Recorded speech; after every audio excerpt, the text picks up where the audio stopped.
આજ 26/12/2021 મલ્ટીપ્લાયર વિશે એક ખેડૂત પાસેથી આપણે માહિતી મેળવી અને મલ્ટીપ્લાયર વાપરવાથી શું ફાયદા દેખાય છે એને અને કેટલું ઉત્પાદનની અપેક્ષા છે.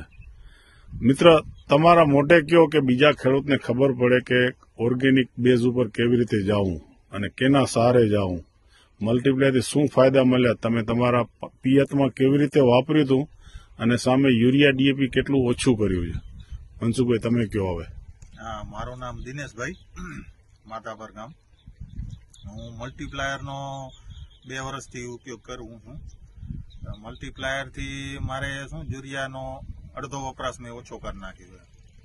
પહેલા કેટલું દેતા હતા? પહેલા એકડમાં 1 ગુણી આપતો હતો.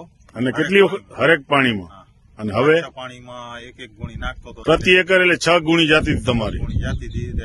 આ વર્ષે મને એનામાંથી અડધું કરી નાખ્યું. હમણાં અડધું જ આપું છું. અડધી એકડે પહેલા 1 ગુણ આપતો, હવે એકડે અડધી ગુણ. અને મલ્ટીપ્લાય કેટલું આપો પાણીએ? પાણી એકડમાં હું 500 ગ્રામ આપું.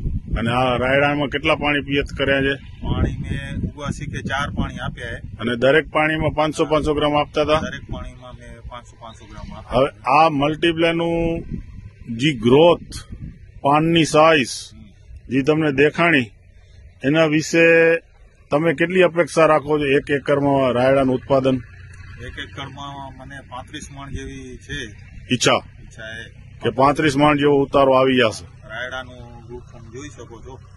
અને ગઈ સાલે તમારું ઉત્પાદન 1 એકરમાં કેટલું આવતું?